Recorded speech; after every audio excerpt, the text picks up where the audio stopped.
Season এখন সজনে খাওয়ার। এই সবজিটা খেতে গিয়ে এবং অন্যকে খাওয়াতে গিয়ে জানতে পারলাম অনেকেই এই সবজিটা সম্পর্কে জানে না, অনেকেই খায়নি, কারোর কাছে তো এমনও শুনেছি নামও শোনেনি। আসসালামু আলাইকুম, আমি সালেহা চলে আসলাম নতুন আরেকটি ভিডিও নিয়ে। কেমন আছেন সবাই? আশা করছি সবাই আলহামদুলিল্লাহ ভালো আছেন। তো আমি আজকে সজনে চচ্চড়ি রান্না করব।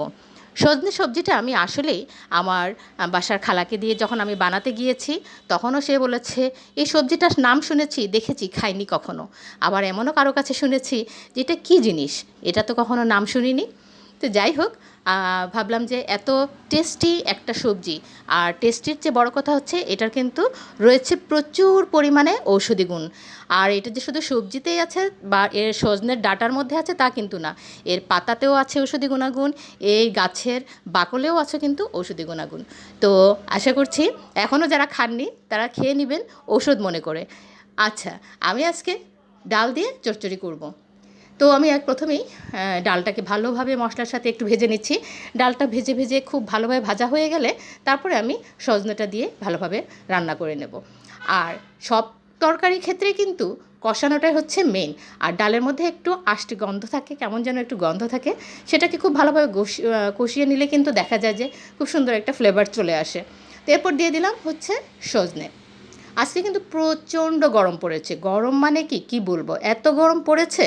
তারপরে বাসায় কিছু গেস্ট আছেন, তো তাদের জন্য কিছু পাশের চুলায় একটু কাস্টার্ড করব যাতে বাচ্চারা খেতে পারে, কারণ অনেক গরম পড়েছে। কাস্টার্ডটা যদি আমি দিনের বেলা করে ফ্রিজে রেখে দিই, আর ফ্রুটস কাস্টার্ডটা খেতেও কিন্তু খুব ভালো লাগে গরমের মধ্যে। ফলও খাওয়া যায়, আর বাচ্চারা খাওয়া দাওয়াতে এমনিতেতে খুব বেশি বিরক্ত করে। তো ফ্রুটস কাস্টার্ডটা খেলে হয় কি, ফ্রুটসটাও খাওয়া হয়, দুধটাও খাওয়া হয়, বিশেষ করে বাচ্চাদের জন্য খুবই হেলদি একটা খাবার।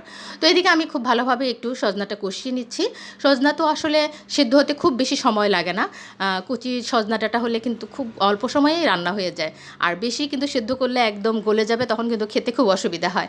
তো আমি এখন একটু ঝোল দিয়ে নিয়েছি, মাখা মাখা ঝোল দিয়ে বসিয়ে দিয়েছি। তো কালারটা দেখুন, মাশাআল্লাহ খুবই সুন্দর কালার এসেছে। আর যেদিন আমরা যেটা খেয়েছিলাম সেদিনও কিন্তু দেখেছিলাম যে খুব সুন্দর টেস্টও এসেছে। আর প্রচণ্ড গরমে কিন্তু এইরকম সজনা ডাঁটা চচ্চড়ি মসুর ডাল দিয়ে খুবই মজা লাগে। তো আমার কিন্তু রান্না কমপ্লিট হয়ে গিয়েছে। একটু কাঁচামরিচ আর একটু ভাজা মশলার গুঁড়ো দিয়ে আমি এখন নামিয়ে ফেলবো। আর এই সবজির সিজনটা কিন্তু খুবই অল্প সময়ের জন্য আসে, কারণ খুব বেশি দিনই সবজিটা পাওয়া যায় না। তো যতদিনই পাওয়া যায় চেষ্টা করি একটু খাওয়ার। আর এটার কিন্তু আরেকটা সুবিধা আছে, এটা কিন্তু আপনি কেটে কুটে সুন্দরভাবে ডিপে সংরক্ষণ করতে পারবেন এবং 5-6 মাস পর্যন্ত খুব সুন্দরভাবে খেতে পারবেন। কোনোই সমস্যা হবে না, টেস্টের কোনো হেরফের হয় না।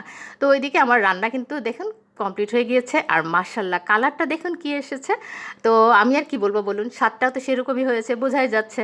তো আপনারা যারা রান্না করে খেয়ে থাকেন, তারা আর কোন কোন রেসিপিতে সজনা রান্না করেন আমার সাথে অবশ্যই শেয়ার করবেন, অবশ্যই কমেন্ট করে জানাবেন। আর যদি কোনোভাবে আমার রান্নাটা পছন্দ হয়ে যায় তাহলে অবশ্যই একটু শেয়ার করে দিবেন। আল্লাহ হাফেজ।